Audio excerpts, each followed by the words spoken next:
Hello বন্ধুরা, আমরা জানি গরমকাল মানে আমের সিজন। আর পাকা আমের রেসিপি আমরা কম বেশি সবাই কিছু না কিছু করে থাকি, কিন্তু পাকা আমের মালপোয়া কি কখনো খেয়েছে? তাও আবার তেল ছাড়া। যদি না খেয়ে থাকেন তাহলে এই ভিডিও আপনাদের জন্য।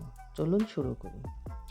প্রথমে একটা বাটি নিয়ে নিয়েছি, বাটির মধ্যে 1.5 কাপ চালের গুঁড়ো জল দিয়ে ভিজিয়ে রাখবো 30 মিনিটের জন্য।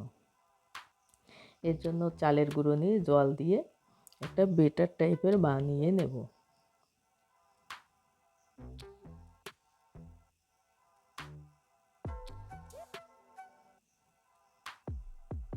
আগে 1 কাপ দিয়েছি, এখন হাফ কাপ দিলাম, তাই টোটাল 1.5 কাপ চালের গুঁড়ো। হ্যালো বন্ধুরা, কেমন আছেন? আশা করি ভালো আছেন। আমিও ভালো আছি।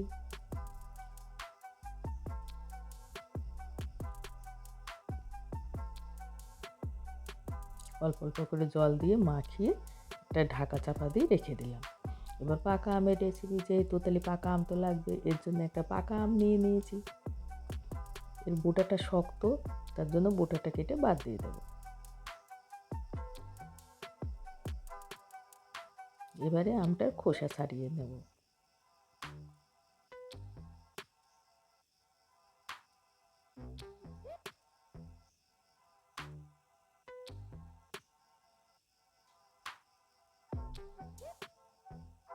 ভিডিওটা ভালো লাগলে লাইক, শেয়ার ও কমেন্ট করবেন।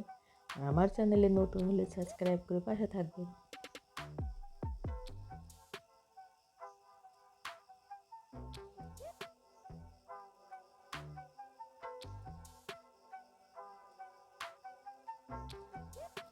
আমটার খোসা ছাড়ানো হয়ে গিয়েছে, এবার ছোট ছোট করে কেটে নেব।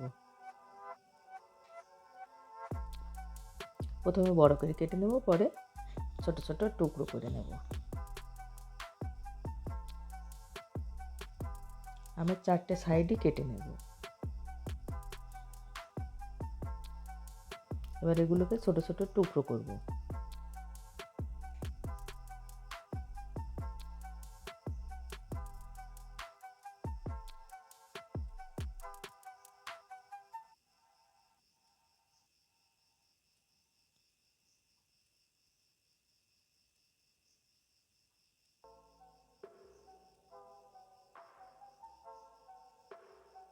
এবার এগুলো একটা মিক্সিং জারে নিয়ে নেব পেস্ট বানানোর জন্য। বেশ মিক্সিং জারে ঢেলে নিলাম। এবার পেস্ট করে নিয়ে আসি। বেশ পেস্ট করে নিয়ে চলে এসেছি। এবার আগে যে চালের গুঁড়ি ভিজিয়ে রেখেছিলাম, সেই চালের গুঁড়িটা এই আমের পেস্টের মধ্যে ঢেলে আর একবার দুটোই একসাথে পেস্ট করব।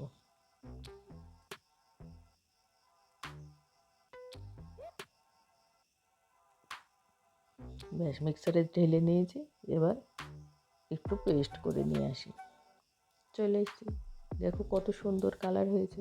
এবার এটা যে বাটিটা আটা ভিজিয়ে রেখেছিলাম, সেই বাটিতেই আবার ঢেলে নেব।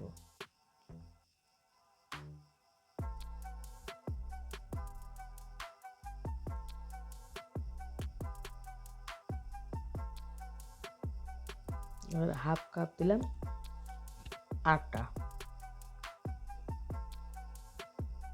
2 চামচ মতো দিলাম চিনি। এবার দেবো একটু লবণ। এবার ভালো করে মিশিয়ে নেব। একটু নারকেল কোড়া দিয়ে দিলাম।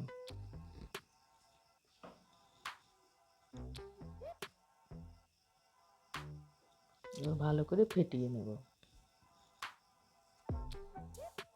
বেটারটা যত ভালো ফেটানো হবে তত ভালো পিঠে ভালো হবে। এবার একটু গাঢ় হয়েছে, তাই পাতলা করার জন্য একটু দুধ দিয়ে দিলাম। আর একটু লাগবে। এবার ভালো করে ফেটিয়ে নেব।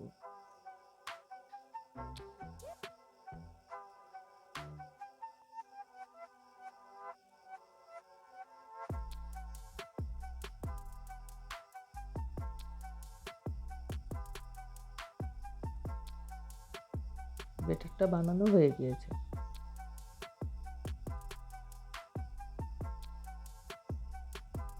এবার 10 মিনিটের জন্য ঢাকাটা চাপা দিয়ে রেখে দেব।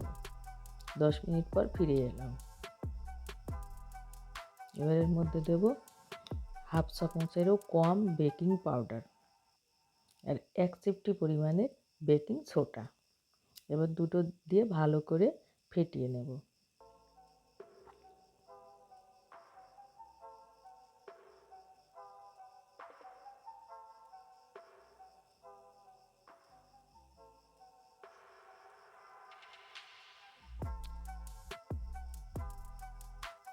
বেটারটা থিকনেস হবে এরকম।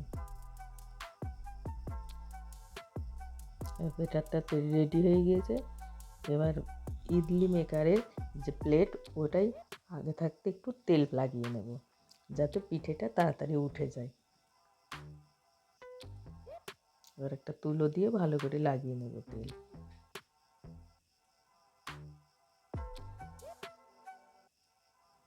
এবার বেটার হাতায় করে অল্প অল্প করে ইডলি মেকারে দিয়ে দেব।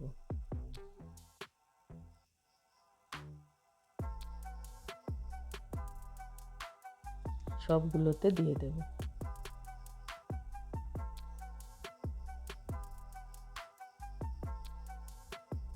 এটাতে দেয়া কমপ্লিট। এবার এটা ধরে একটু ঝাঁকিয়ে নেব যাতে কোথাও ফাঁপা না হয়। এবার যেটুকু আছে পরেরটাই দেব। আর একটা ইডলি মেকার আছে সেটাতে দিয়ে দেব, মানে প্লেট।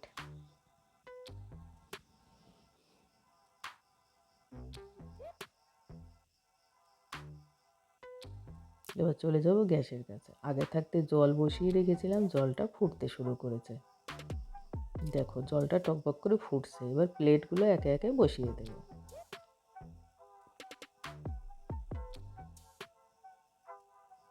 এবার ঢাকা চাপা দিয়ে দেব।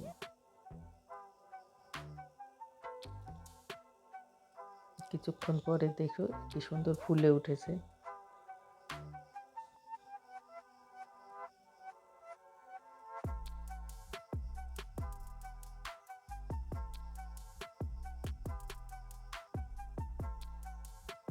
এবারে হয়ে গিয়েছে।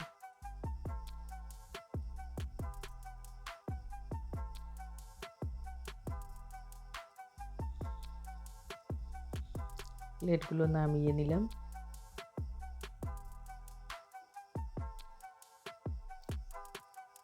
প্লেটগুলো ঠান্ডা হয়ে গিয়েছে। এবার একটা একটা করে তুলে নেব। দেখো কত সুন্দর উঠে যাচ্ছে, একটু প্লেটের গায়ে লেগে থাকছে না, আর একটু দিতেই উঠে যাচ্ছে। বাস, খুব সুন্দর উঠছে।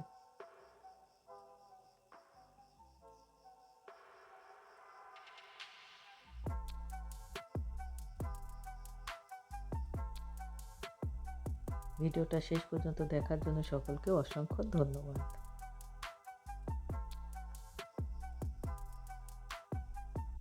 আজকের ভিডিও এখানেই শেষ করছি। আবার দেখা হবে পরের দিন পরের ভিডিওতে। ততক্ষণের জন্য সবাইকে টাটা, বাই বাই।